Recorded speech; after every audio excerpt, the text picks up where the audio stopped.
নমস্কার শ্রোতা বন্ধুরা। তো কেমন আছেন আপনার? কাহিনীর জগৎ ভৌতিক ঘটনার চ্যানেলে আপনাদের আসার জন্য সকলকে অসংখ্য ধন্যবাদ জানাই। তো চলুন আজকের ঘটনাটি শুরু করি। এই ঘটনাটা বলার আগে একটা কথা পরিষ্কার করে বলি, আমার ভূতে বিশ্বাস ছিল না। এখনো নিশ্চিত করে বলতে পারি না ওটা কি ছিল, কিন্তু যেটা ঘটেছিল সেটা একদম বাস্তব। ঘটনাটা শীতকালের ডিসেম্বরের শেষ দিকে। রাত তখন প্রায় 1:30। আমার ছোট একটা হোম স্টুডিও আছে, চারপাশে সাউন্ড প্রুফ করা। জানালা বন্ধ থাকলে বাইরের কোনো আওয়াজ ভেতরে ঢোকে না। সেদিন রাতে আমি একা বসে ভয়েস রেকর্ড করছিলাম। সব কিছু একদম অস্বাভাবিক চলছিল। হঠাৎ লক্ষ্য করলাম রেকর্ডিংয়ের মাঝখানে একটা অদ্ভুত খালি জায়গা তৈরি হয়েছে। মানে আমি কথা বলছি, কিন্তু মাঝখানে 2-3 সেকেন্ড এমন সাইলেন্স ঢুকে যাচ্ছে, যেটা আমি ইচ্ছা করে দিইনি। প্রথমে গুরুত্ব দিইনি ব্যাপারটিতে, ভাবছিলাম সফটওয়্যারের গ্লিচ মনে হয়। কিন্তু কয়েক মিনিট পরে ব্যাপারটা অস্বাভাবিক হয়ে উঠল। হেডফোন পরে থাকা অবস্থায় আমি স্পষ্ট বুঝতে পারছিলাম ওই সাইলেন্সের ভেতর একটা খুব হালকা শ্বাস নেবার শব্দ আছে। আমি তখন মাইকের সামনে কথা বলছি না, শ্বাসটা তো আমার নয়।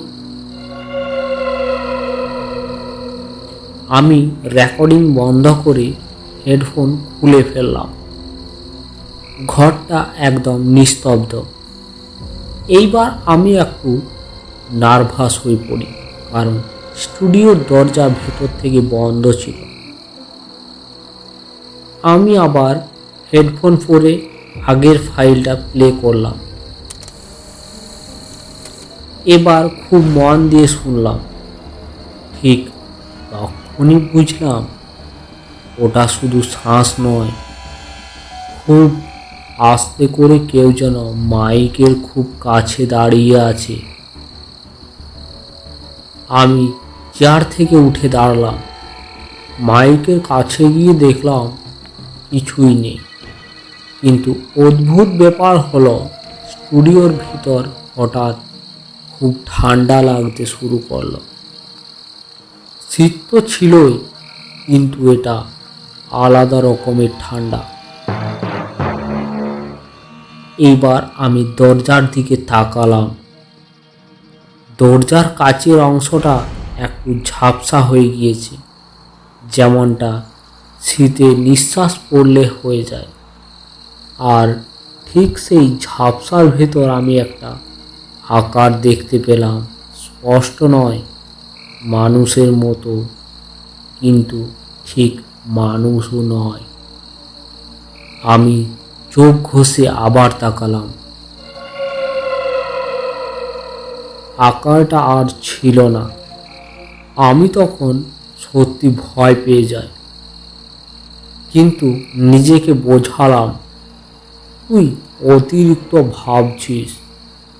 আমি দ্রুত সব বন্ধ করে বেরিয়ে যেতে যাচ্ছিলাম। ঠিক তখনই আমার কম্পিউটার থেকে একটা নোটিফিকেশনের সাউন্ড এলো। আমি নিশ্চিত আমি কিছু তো সেভ করিনি। স্ক্রিনে দেখি একটা নতুন অডিও ফাইল তৈরি হয়েছে। ফাইলের সময় লেখা রেকর্ডিং বন্ধ করার পরে। আমি অনেকক্ষণ তাকিয়েছিলাম, ফাইলটা ওপেন করিনি। সেদিন রাতে আমি স্টুডিও ছেড়ে বেরিয়ে আসি। ঘুম আসেনি সেদিন আমার। পরের দিন সকালে সাহস করে আবার স্টুডিওতে ঢুকি।